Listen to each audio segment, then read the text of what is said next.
Okay, we're back with part 3, talking to 3 of the best leading drummers, or leading drummers of some of the best bands in the world, put it that way. Jake Jørgensen, lead drummer of ScottishPower, Stephen McWhirter of Inveraray District, and Eric MacNeill of City of Dunedin. Thanks again for taking the time, guys. So thought, we've talked about the past, where we've been, the state of things right now, maybe a further look ahead. And with that, it's sort of things that you've realized that you think might be permanent for yourselves about the experience of the last year and possibly the next year. What are some things you've realized over the last while, Eric MacNeill? That's a very open-ended question. I think I said a little bit, touched on this a little bit in one of the other parts, but for me, one of the things that I've really learned is how much, sort of reconnected with how much I enjoy playing in a pipe band, and how much I enjoy that process of going through music and just getting together and playing and working, even if it's in a small group, to just work at making things better and tinker things along. It's always been a part of my life, but when it's sort of all of a sudden not there, it's definitely highlighted for me, like, wow, this is very important to me, just in every day to day. It is what I do, it's what I do professionally, but then for me, it's also my outlet. When it's not there, I miss that a lot, and I'm definitely looking forward to getting back into it. Stephen, thoughts around that? I think there's been a few comments about realizing, getting used to not having the band. Are things? Have you realized some things over the last 10 months? Yeah, very much so. Much like Eric, I think the biggest realization is that I just missed going to band to see people that I like to play music with. I just realized I was taking it far too seriously, to the point where I didn't realize it at the time, but it wasn't until I stepped out of it and looked back that, I actually really wasn't enjoying it. Although we still are world champions, as great as that was at the time, it just felt like you were going to band and you had so much stuff you wanted to do and get done in a short space of time that sometimes you just didn't even ask people how work was or how school was, or you would come home and realize that you're not actually really socialized with people. You just went and you had the MSR to do, you had, a couple of breaks in the medley to fix, you had 5 concert sets to do. And it wasn't until I wasn't going and I looked back at how it was, I thought, I had my perspective all wrong. So I think that's the biggest thing I've learned, is that, pipe bands, as much as they are competitive, winning the Worlds is not life or death. It really isn't. It's great when it happens, and I can thankfully say that because I've been a part of a band that's done that. But it really is, that's the icing on the cake.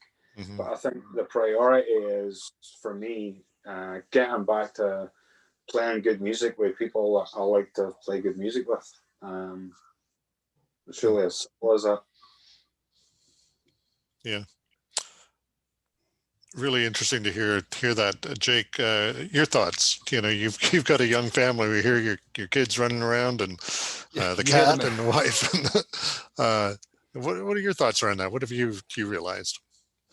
Well, I've much like Eric realized that I do miss it. There's been maybe 2 times, I would say, in my playing career over the last 30 or just over 30 years, where I've maybe had the thought, I wonder what it would be like to take a year out.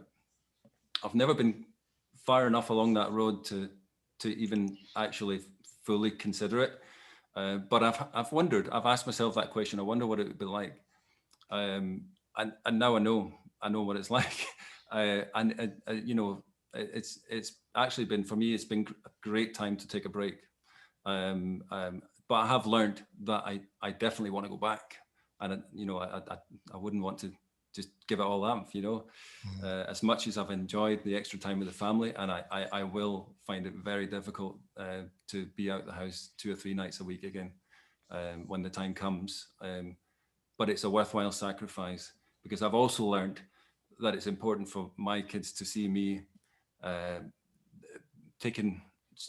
working hard at something, working hard at my hobby, and enjoying myself doing it. And I think that's a really worthwhile thing for my kids to see. Not that that's why I play in a pipe band, but it's a now that I have a young family, I think that's something I have to consider as well. Yeah, but I've learned that I can't live without it either, you know. So I need this to end soon. Yeah, I'm surprised no one mentioned beer tents and pubs.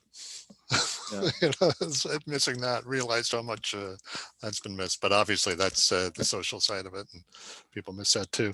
What about, you know, do you think the pandemic and all this situation now and in the future, do you think it's going to permanently change the way pipe bands operate and what they're all about, Stephen? I really can't answer that.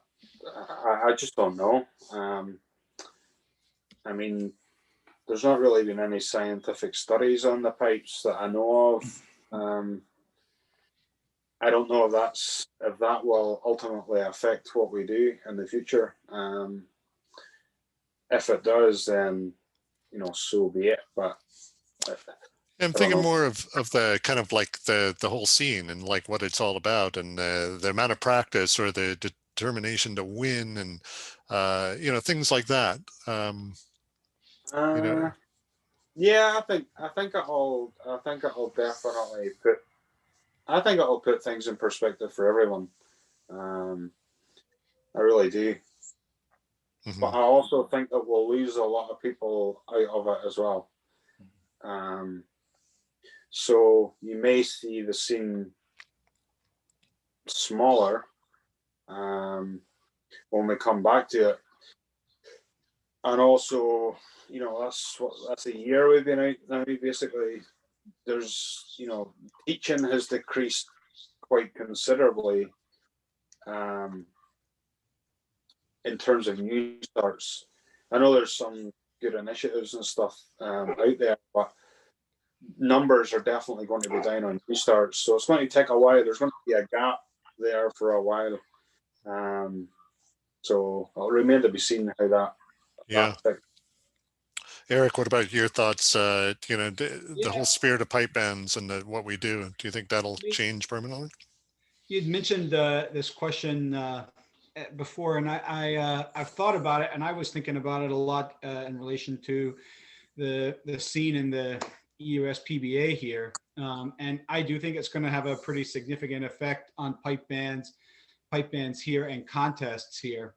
We've had a situation throughout the Eastern US and over the last several years of a lot of different competitions and events sort of rising up, and with the cost of some big associated with traveling to big Highland games, a lot of smaller scale pipe band contests have developed. And so what's happened is people haven't been traveling as much to sort of the big destinations like they used to, because they just go to the local event that came up just an hour away. So on any given weekend, there's maybe 3 or 4 contests with only a couple of bands playing at them, and never a place where 10 bands are all playing against each other. I think that this is gonna change that. I think some of these events are not going to be able to financially keep going after that, and hopefully, even though people will be very sad to see some of these events disappear, that it might actually refocus some of the competitive efforts in the association to where there are more limited targets, but forces bands to travel and brings them together for better competition. Hmm. I also think that regarding pipe bands, that it seems to me you hear a lot of stories about bands in various areas that, you know, have a sort of petty argument and disagreement, and they end up splitting off, and now there's, you know, three grade 5 bands in one area instead of, you know, one grade 4 band. And I'm hopeful that, you know, we talked about maybe numbers being sacrificed a little bit, that'll be hit. I'm hopeful that throughout the region, that this might be a reason to sort of put some of those silly disagreements past bands, and, you know, be able to come together and let some of that sort of stuff go that seems to splinter a lot of piping and drumming communities in various regions. So. Interesting. Yeah. I guess, you know, you come at it from that perspective of the United States, the vast sort of spread of bands and local bands and having to travel, and a really interesting perspective that you lend to it. Jake, any thoughts around that, about, you know, permanent change to the way we operate? I think the thought I had about this was similar to Stephen's, that I think we may lose some folk through this. I think perhaps there may be two obvious types coming out of this, and, you know, those who just maybe just don't want to come back to it. They've realised how much they've missed out on other things, maybe, and they don't want to commit that time again, because they've gotten used to a different type of lifestyle, you know, maybe a slower lifestyle. And then I think the vast majority, certainly in grade 1 bands, because I think people that play in grade 1 bands tend to be quite serious about their music. And I think most people in grade 1 bands will stick with it and actually will come back really wanting to work hard. I hope so, in the sake of our own band, and for all bands, really. I think that will be the case for most players in grade 1. I think they'll come back really wanting to do well and work hard. Yeah.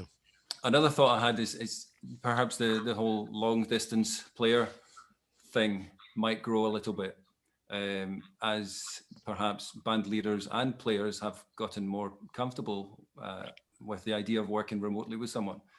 That may be something that could increase that side of things, I think. I know it's something I've not often entertained, the idea of someone, certainly not any more than 1 or 2 coming in from a long way away, from far away. I like to keep my players local in general. Yeah. But that might, for some bands, that might grow a little bit, that side of things. Yeah, it's a really interesting sort of idea. It's like, I was kind of expecting you to say it's going to be more sort of less travel and more Right. community based, and I think there's a case to be made for that too.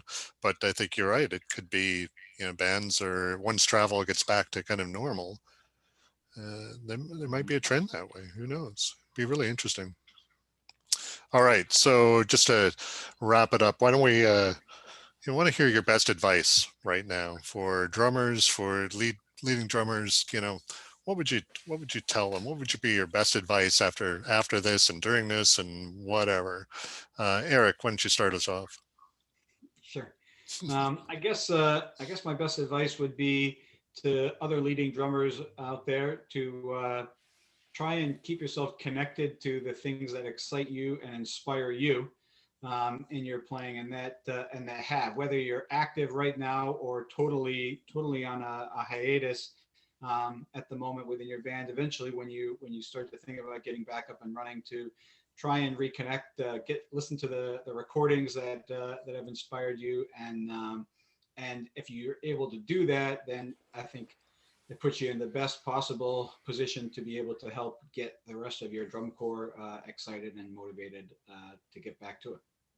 Good advice. Jake, what are your thoughts? What's your best advice to drummers and leading drummers out there? Similar. Keep your hands and your minds active, and try to keep thinking of, like Eric says, keep trying to think of new ways of keeping it interesting for yourself. I like the idea of moving away from pipe band music a little bit, and, you know, and trying new things.